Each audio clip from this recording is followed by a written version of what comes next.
नमस्कार. रेडिओ कर्मवीरच्या ह्या पॉडकास्टमध्ये मी सौरभ तुम्हा सगळ्यांचं मनपूर्वक स्वागत करतो.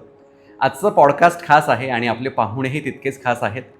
दिनांक 26, 27, 28 फेब्रुवारी आणि 1 मार्च या कालावधीमध्ये नाशिकमध्ये विश्व मराठी संमेलन होणार आहे आणि त्याचबद्दल गप्पा मारण्यासाठी माझ्यासोबत आहेत डॉक्टर उदय सामंत सर, मंत्री उद्योग आणि मराठी भाषा, महाराष्ट्र राज्य. सर नमस्कार. नमस्कार. खूप खूप धन्यवाद, तुम्ही इतक्या बिझी शेड्यूलमधून आम्हाला वेळ दिला.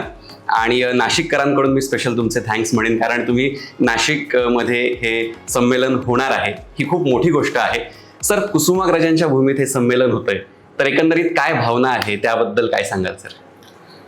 कुसुमाग्रजांच्या नगरीमध्ये हे संमेलन होतंय, शासन म्हणून आम्हाला सगळ्यांना समाधान नक्कीच आहे. पण मराठी भाषेचं विश्व संमेलन हे MMR रिजनमध्ये असावं, म्हणजे मुंबईमध्ये असावं अशा पद्धतीचा निर्णय झाला होता. आणि याच्यामध्ये मी आवर्जून उल्लेख करेन तत्कालीन मुख्यमंत्री एकनाथ शिंदे साहेबांचा, की विश्व मराठी संमेलन व्हावं ही संकल्पना त्यांची. अच्छा. आणि त्यांनी ते पहिल्यांदा मुंबईमध्ये सुरू केलं. माझ्याकडे या विभागाची जबाबदारी पडल्यानंतर मी थोडा विचार असा केला की शेवटी मराठी ही महाराष्ट्राच्या कानाकोपऱ्यामध्ये आहे आणि म्हणून हे मुंबईपुरतं मर्यादित न राहता मागच्या वर्षी आम्ही ते पुण्यात आणलं. अच्छा. आणि आज आम्ही हे कुसुमाग्रजांच्या नगरीत घेऊन येतो. नक्कीच आनंद आहे आणि मला असं वाटतं की कुसुमाग्रजांच्या नगरीला साजेसं असं आम्ही विश्व संमेलन करू तुमच्या सगळ्यांच्या जीवावर, ही देखील खात्री आहे. नक्कीच सर. सर, ह्या संमेलनामागचा थॉट काय, उद्देश काय आहे, संकल्पना काय सांगतात सर? आपल्या सगळ्यांना माहिती आहे की मराठी भाषेला अभिजात भाषेचा दर्जा आता मिळालेला आहे. अगदी. त्याच्यासाठी अनेक साहित्यिकांनी चळवळ उभी केली, बरोबर, अनेक मराठी माणसांनी आंदोलनं केली आणि त्याच्यानंतर विशेषतः नरेंद्र मोदी साहेबांच्या पुढाकारानं आपल्याला हे अभिजात भाषेचा दर्जा मिळाला. आणि त्याच्यानंतरची ही विश्व संमेलन आहे. आणि मराठी भाषेमध्ये अनेक बोलीभाषा आहेत. आता मी ज्या प्रांतात येतो कोकणामधनं, त्या नुसत्या कोकणच्या पट्ट्यामध्ये 13 बोलीभाषा आहेत. हो. त्याच्यामुळे इतक्या असंख्य बोलीभाषा महाराष्ट्रामध्ये आहेत, त्याचा परिचय पुढच्या पिढीला झाला पाहिजे. नक्कीच. परदेशामध्ये जे मराठी उद्योजक आहेत त्यांची ओळख इथल्या पिढीला झाली पाहिजे. त्यांनी कसा सक्सेस मिळवलेले आहे, त्या सक्सेस स्टोरीज देखील महाराष्ट्रातल्या जनतेला कळल्या पाहिजेत. त्या सगळ्या भावनेतनं जी साहित्याची अंग आहेत, मग त्याच्यामध्ये वारकरी संप्रदायापासून अगदी नाटककारापर्यंत हे देखील मराठीचं किती मोठं विश्व आहे हे सगळं कळलं पाहिजे. या भावनेतनं आम्ही विश्व मराठी संमेलन करतो. त्याच्यामध्ये आम्ही साहित्यभूषण पुरस्कार देतो, कलारत्न पुरस्कार देतो. आता नाशिकला हे होणार आहे त्याच्यामुळे आम्ही एक विशेष पुरस्कार नव्यानं एक त्याच्यामध्ये समाविष्ट केलेला आहे. आणि अजून एक महत्वाची गोष्ट सांगतो की संमेलन झाल्यानंतर वर्षानुवर्ष मराठी भाषेची आठवण नाशिककर ठेवतील असा एक मजबूत मराठीचा ठेवा आम्ही नाशिककरांना देऊन जाणार आहोत. नक्कीच सर. आणि एक गोष्ट, अलीकडे आर्टिफिशियल इंटेलिजन्सचा जमाना आहे, सो त्या अंगानं सुद्धा संमेलनात काही आपल्याला बघायला मिळेल किंवा त्या अंगानं सुद्धा काही आपलं प्लॅनिंग आहे का? नक्कीच बघायला मिळेल. मी आता तर जी बैठक घेतली त्याच्यामध्ये AI चा वापर करून आपण कसं तरुणाईपर्यंत पोहोचू शकतो, कसं शालेय विद्यार्थ्यांपर्यंत पोहोचू शकतो याचं नियोजन करा म्हणून सांगितलं. दुसरी महत्वाची गोष्ट आहे की AI मध्ये मराठीचा वापर कशा पद्धतीनं आपण करू शकतो, मराठीमध्ये AI वापर कसा आणू शकतो याचे परिसंवाद आपल्याकडे आहेत. त्याच्यामुळं मध्ये मला कोणी एकानं चांगलं वाक्य सांगितलं होतं की तुम्हाला जर संगीत शिकायचं असेल तर टाळापासून कीबोर्डपर्यंत शिकलं पाहिजे, म्हणजे अध्यात्मापासून आधुनिक संगीतापर्यंत आलं पाहिजे. तशा पद्धतीनं जी साहित्याची सगळी अंग आहेत, जी मराठी भाषेची अंग आहेत, ती सगळ्यांना कळली पाहिजेत. हाच उद्देश ठेवून डोळ्यासमोर आम्ही काम करतो. आणि विशेष मी आभार मानेन मराठा विद्याप्रसारक समाज मंडळाचे, की मला असं वाटतं की असा कॅम्पस जर मराठीच्या विश्व संमेलनाला मिळाला तर प्रत्येक आमचं विश्व संमेलन हे जगामध्ये गाजेल. आणि म्हणून नितीन ठाकरे जे असतील, त्यांचे सर्व सहकारी असतील, ते मनापासून धन्यवाद देतो. म्हणजे माझ्या विभागाचं हे काम करत असताना आपलं स्वतःचं विश्व संमेलन आहे असं समजून नाशिककरांना बरोबर घेऊन ते काम करतात, ही त्यांची फार मोठी अचिव्हमेंट आहे. नक्कीच सर. नाशिककर हे संमेलन होस्ट करता आहेत असं आपण म्हणू शकतो. तर नाशिककर ह्या संमेलनासाठी कशा प्रकारे कॉन्ट्रीब्यूट करू शकतील तर काय सांगाल सर? मी राज्याचा मराठी भाषेचा मंत्री आहे. काही लोकांचं असं म्हणणं असतं मी मंत्री आहे म्हणजे मलाच सगळी अक्कल आहे, मीच विद्वान आहे.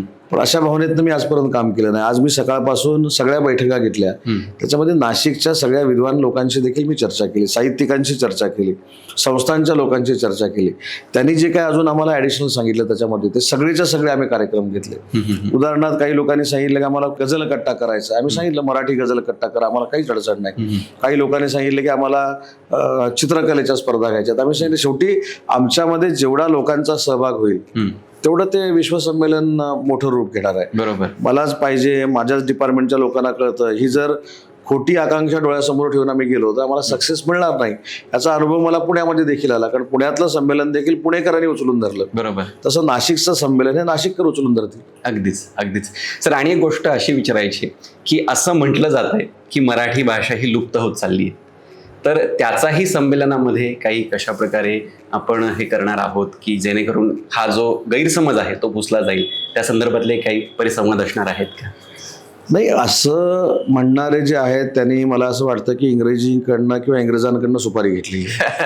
मराठी भाषा ही कधीही लुप्त होऊ शकत नाही. मराठी भाषा ही ज्ञानेश्वरांची भाषा आहे. बरोबर. मराठी भाषा ही तुकोबांची भाषा आहे, छत्रपती शिवाजी महाराजांची भाषा आहे. बरोबर. कधीच लुप्त होऊ शकत नाही. उलट बाकीच्या भाषा लुप्त होतील, पण मराठीचा झेंडा जागतिक पातळीवर कायमस्वरूपी फडकत राहील. बरोबर. हा मराठी भाषेचा मंत्री म्हणून नाही, तर मराठी भाषेवर प्रेम करणारा म्हणून एक व्यक्ती म्हणून माझं मत. क्या बात आहे, क्या बात आहे.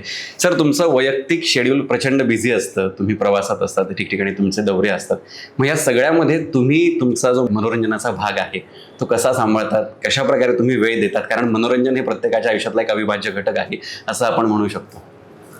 नाही, मनोरंजनासाठी वेळ देण्यापेक्षा मी मनोरंजन करणारे आणि मी ज्यांचं मनोरंजन करू शकतो असेच घेऊन फिरत असतो. क्या बात आहे. त्याच्यामुळं मी गाडीत बसलो की माझा राजकारणाचा पाठ संपतो. ओके. म्हणजे मला जर कोणी विचारलं की तू प्रवास करताना कुठच्या चित्रपटातली गाणी ऐकतोस, तर मी त्याला सांगतो मी कधीही चित्रपटातली गाणी ऐकत नाही. माझ्याकडे जी लोककला आहे, नमन, त्याची मी गाणी ऐकतो. कदाचित लोक मला गावठी म्हणत असेल, मला त्याचे काही फरक पडत नाही आणि मी कधीही अशा लोकांची फिकीर पण केली नाही. मी जाखडीची गाणी ऐकतो, मी भजनाची गाणी ऐकतो. उद्या मला जर तुमच्या अहिराणी भाषेतली गाणी आवडली ती मी ऐकणार. मला कशातलं कमीपणा वाटत नाही. त्याच्यामुळं माझा एक स्वभाव आहे, मी अनेक लोकांचं मनोरंजन करत असतो असं त्यांना वाटतं आणि काही लोक माझं मनोरंजन करणारे मी गाडीतनं फिरवतो. त्याच्यामुळे राजकारणावर सारखी चर्चाच होत नाही. क्या बात आहे. सर, शेवटचा प्रश्न तुमच्याकडे अत्यंत थोडक्यात वेळ आहे म्हणून, जे व्ह्युअर्स आपल्याला बघता आहेत तर त्यांना तुम्ही ह्या विश्व मराठी संमेलनाच्या निमित्तानं काय सांगाल? हे मराठी विश्व संमेलन हे माझं नाही, हे विश्व मराठी संमेलन हे नाशिककरांचं आहे. जे व्ह्युअर्स हा कार्यक्रम बघतात त्यांच्या सगळ्यांचा आहे. आणि म्हणून मगाशी देखील मी सांगितलं की आपण हा कार्यक्रम करत असताना जसं मला या संस्थेचं सहकार्य एक कुटुंब म्हणून मिळालं, तसं आपण हे विश्व संमेलन एक कुटुंब म्हणून करतोय. असा जर आपण निर्णय घेतला आणि आपण त्याच्यामध्ये सहभागी झालो तर मला असं वाटतं की सगळ्यात चांगलं विश्व संमेलन हे 4थं विश्व संमेलन होईल. नक्कीच सर. पुनश्च एकदा धन्यवाद सर, आम्हाला वेळ दिला त्याबद्दल. दिनांक 26, 27, 28 फेब्रुवारी आणि 1 मार्च या कालावधीत होणाऱ्या 4थ्या विश्व मराठी संमेलनाला जास्तीत जास्त संख्येनं भेट द्या. आणि हे पॉडकास्ट, ह्या गप्पा तुम्हाला कशा वाटल्या आम्हाला कमेंटमध्ये नक्की कळवा. आणि रेडिओ कर्मवीर ह्या चॅनलला लाईक आणि सबस्क्राईब करायला विसरू नका. भेटूया पुढच्या पॉडकास्टमध्ये. तोपर्यंत नमस्कार.